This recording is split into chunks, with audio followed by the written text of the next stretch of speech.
came across this very interesting quote that speaks so much volume when it comes to speaking, and it's from Dale Carnegie, and he says that only the prepared speaker deserves to be confident. Yeah. Today I was in my head just thinking out loud, and I thought to myself, the secret to life is practice. Yeah, there's so many information around. We can go to all these training, we can go to all these different things, but the secret to life really is practice. Maybe 5 years ago, I wanted to become a better public speaker myself. And I can remember my first speech as if it was yesterday.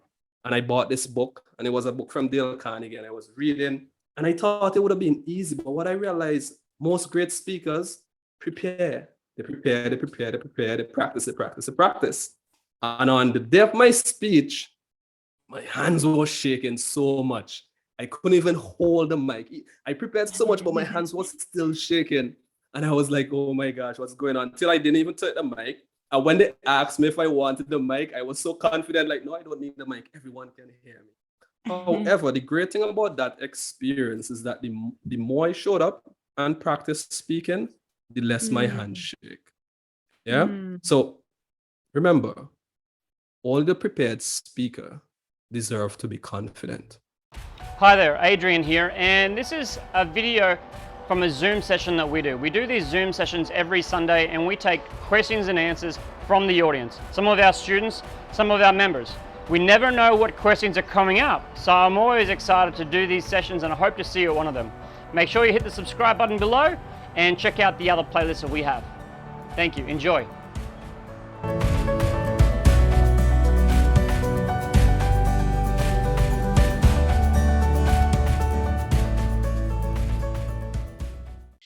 It is all about our mind.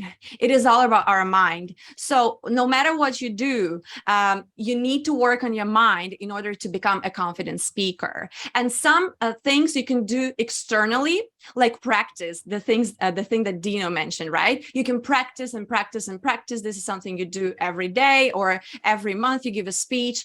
And this external thing gives you the confidence. It kind of sends the signal into your mind. Okay, I've done this a couple of times. I've done this 100 times. Now I should be confident, right? I've done it so many times. So these are external things. And there are many other external things, like, for example, remember that your anxiety doesn't show. Yeah. So you just keep reminding to yourself that people don't see your anxiety. You just feel it and it's not visible to the audience. Yes. And these are all the things that help you externally and influence your mind and create some change inside your mind. But the thing is that we can work on our mind from the inside, not just from the outside to the inside, but from the inside. Exactly. And this is where NLP comes in. And this is where the most exciting and fun stuff begins. If you write the speech word for word, what is going to happen? You will be all in your mind, as Dino said, because you're so focused on saying it right. And you're so focused on thinking, what's the word that's coming up next?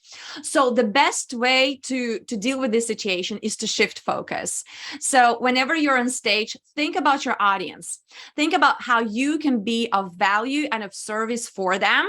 And think about what should I say next that's going to benefit them, right? And as soon as you shift focus on your audience, and this is, again, another mind game, right? It's like a mind game. If you shift the focus on your audience, you stop thinking about yourself. You stop thinking, oh, did I say this right? Am I smiling the right way? Yes. Am I moving the right way? You just stop thinking about yourself. And because you're focused on the audience, it becomes so easy to speak because you stop worrying about yourself. So this is like the flashlight that you take and you shine it upon your audience rather than you shine it upon yourself. Yes. So this is a small little trick that you need to remember and think about when you're on stage and presenting. Yes. Thank you, Dino. And I like that you mentioned that you're listening to music. It's a great way to connect something beautiful, something that you enjoy. Yes. And with something that maybe brings you a little bit of anxiety. So to reduce that anxiety is a great way. I like that. Thank you so much. And there are two ways we can work with our mind to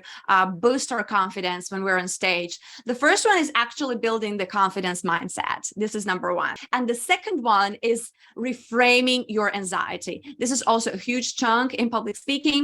So you can go both way, building your confidence and reframing your anxiety, right? So let us start with the confidence first. So when we talk about confidence mindset, there are so many things that you can do. And Dino already did one thing in the beginning as well. I feel like Dino already did so many cool things in just 10 minutes.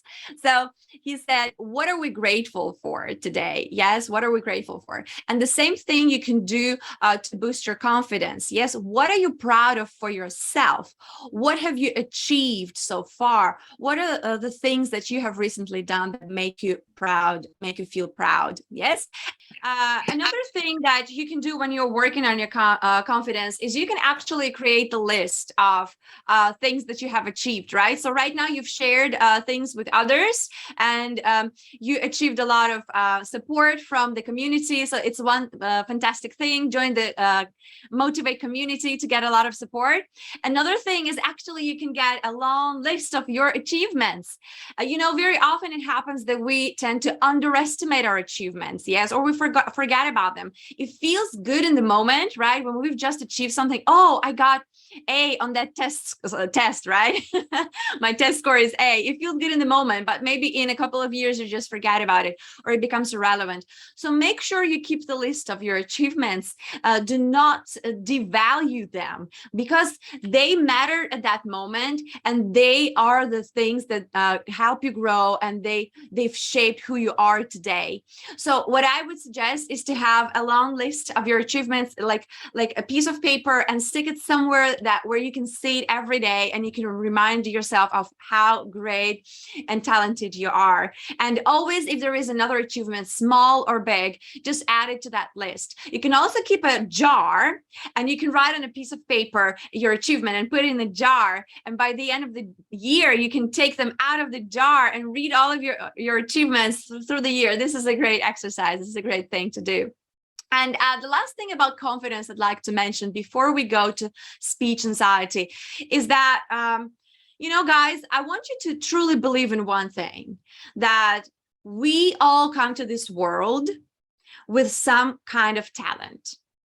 Absolutely each one of you has a special talent that only you have.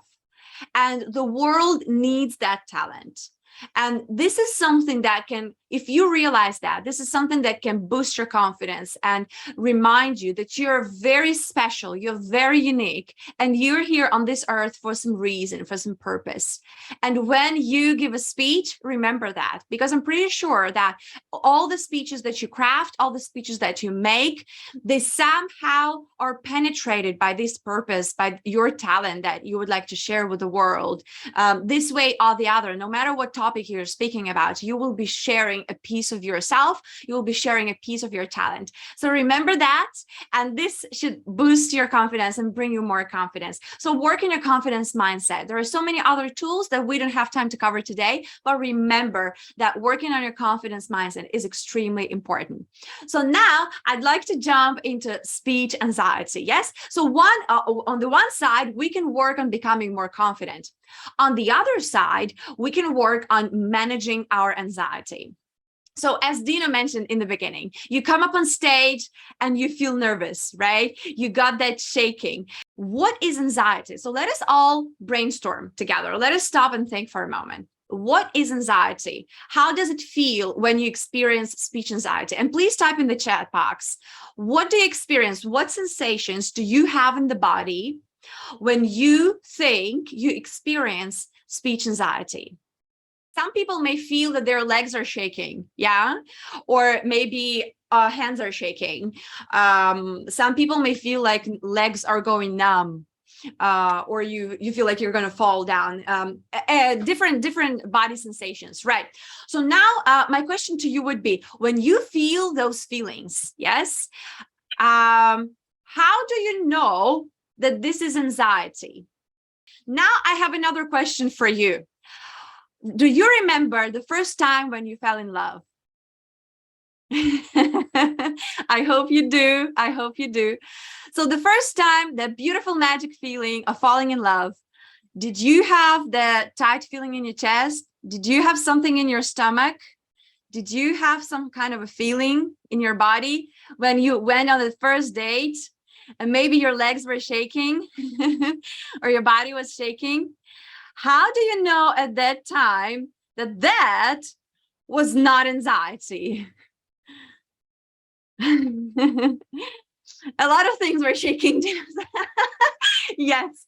All right, guys. So what I'm trying to tell you is that this sensation you had, as I think I'm absolutely sure, I'm almost sure you had a very similar sensation in your body as you had when you went up on stage and giving a speech. I'm pretty sure it was very similar feeling in your body, but the way you named it was different.